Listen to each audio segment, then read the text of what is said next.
Mungu atawabariki watu wake, kwa maana ana mipango mikuu kwa ajili yako. Asali kutoka mwambani ni neema ya Mungu ya kukuvusha. Umependwa na Mungu, upendeleo wa kweli wa kiungu. Asali kutoka mwambani, utwaji wa kimiujiza kwa ajili yako. Asali tamu kutoka mwambani, baraka za Mungu kwako.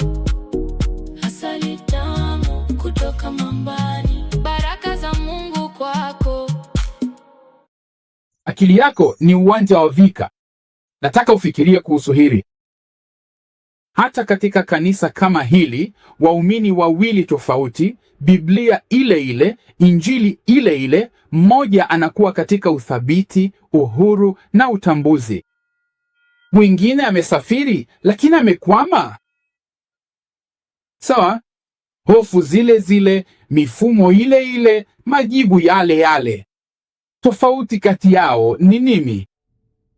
Nataka ujue kwamba karibu kila mara sio kuhusu ukweli, sio kuhusu mahubiri, kwa sababu wote wanapata ukweli ule ule. Tofauti ni kile kila mmoja anafanya na akili yake. Kwa hiyo mmoja amejifunza kwa muda kufikiri kulingana na kile Mungu anasema ni kweli.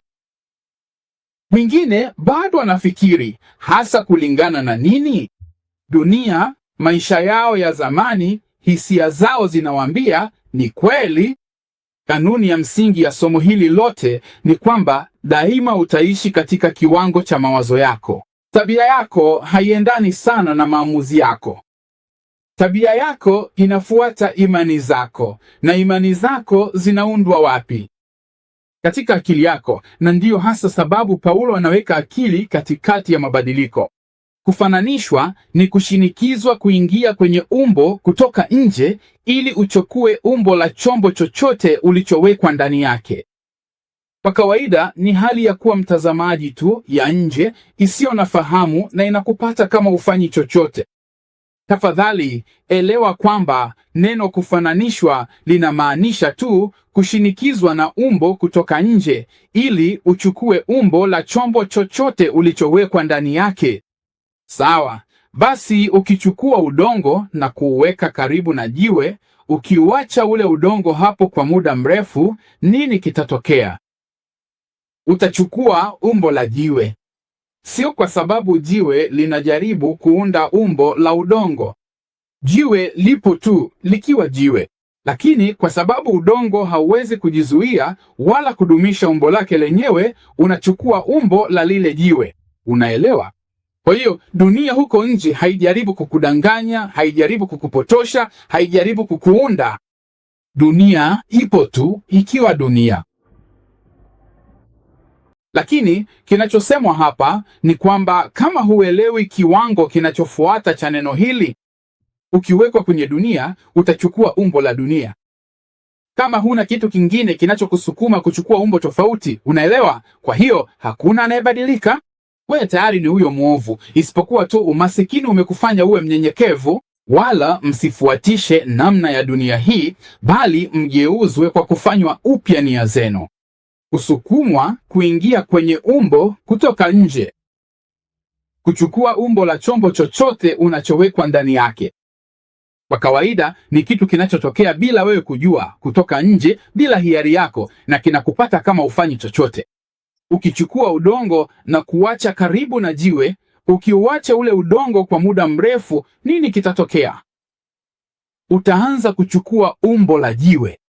Sio kwa sababu jiwe linajaribu kuunda umbo la udongo. Jiwe lipo tu likiwa jiwe, lakini kwa sababu udongo hauwezi kujilinda na kudumisha umbo lake, unachukua umbo la jiwe. Mnaelewa? Kwa hiyo dunia huko nje haijaribu kukudanganya, haijaribu kukupotosha, haijaribu kukuumba. Dunia iko tu huko nje ikiwa dunia. Elewa kiwango kinachofuata cha dunia hii. Ukijikuta umewekwa kwenye dunia, utachukua umbo la dunia, kufikiri kwa mtazamo chanya. Hebu tufafanue kile ambacho upya wa nia sio, kwa sababu nataka kukuambia kile ambacho upya wa nia sio, kwa sababu inawachanganya watu wengi sana. Mili, upya wa nia sio. Upya wa nia sio nini? Nambari moja, upya wa nia sio kufikiri kwa mtazamo chanya. Kufikiri kwa mtazamo chanya kunasema jiambie mambo mazuri hadi ujisikie vizuri.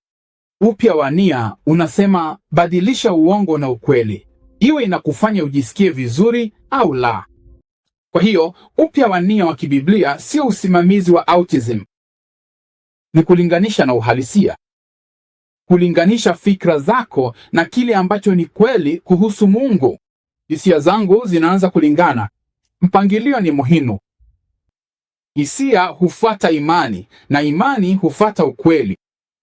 Mpangilio ni muhimu. Hisia hufuata imani na imani hufuata ukweli. Ukijaribu kupata hisia kwanza, utatumia maisha yako ukikimbiza matukio badala ya kusimama kwenye ukweli. Upya wa nia sio nini?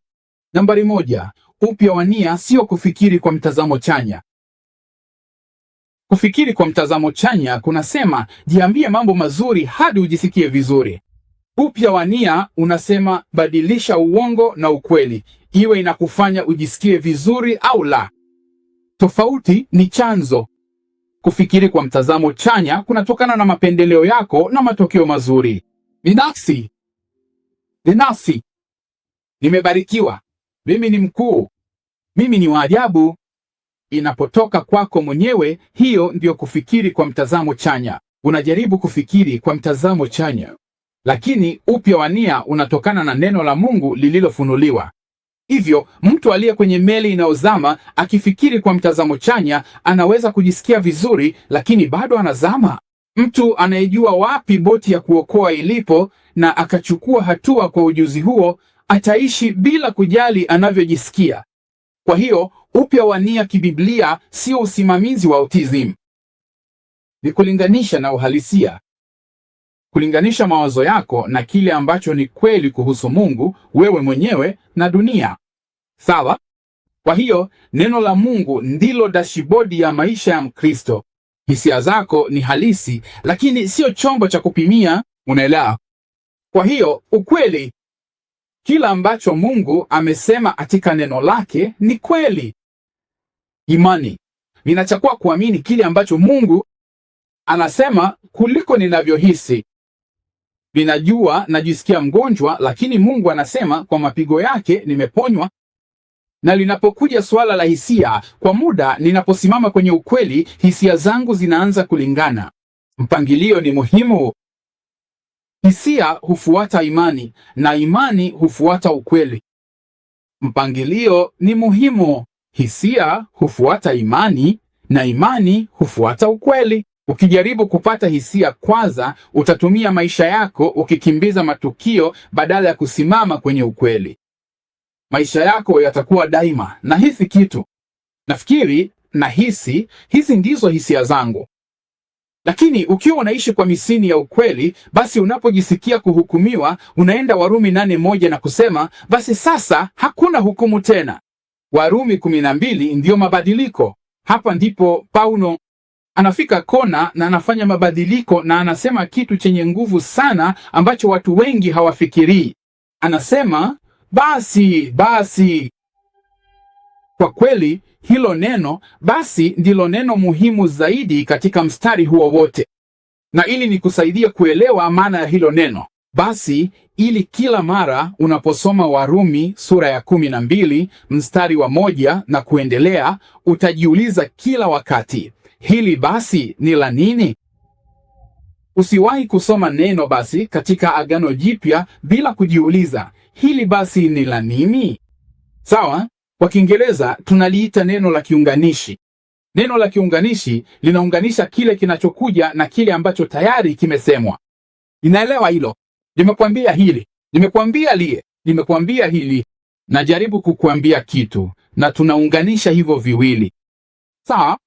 Kwa hiyo linaunganisha kile kinachokuja na kile ambacho tayari kimesemwa. Na katika Warumi 12 mstari wa kwanza, kilichosemwa tu ni sura 11 za Injili ya ajabu kabisa katika maandiko.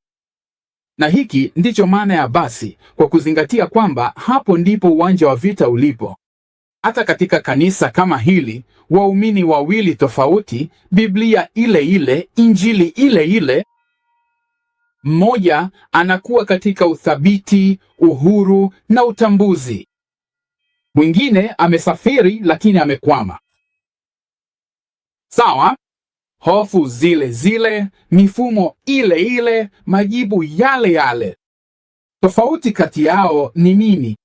Kila mmoja wao anafanya nini na akili yake? Mmoja amejifunza kwa muda kufikiri kulingana na kile Mungu anasema ni kweli.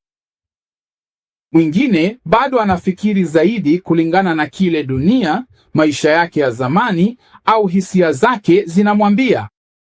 Ni kweli, kanuni kuu ya somo hili lote ni kwamba utaishi kila wakati kwa kiwango cha mawazo yako. Tabia yako haifuati sana maamuzi yako. Tabia yako inafuata imani zako. Sawa? Sasa ukichukua udongo na ukaweka karibu na jiwe, ukiuacha hivyo udongo kwa muda mrefu,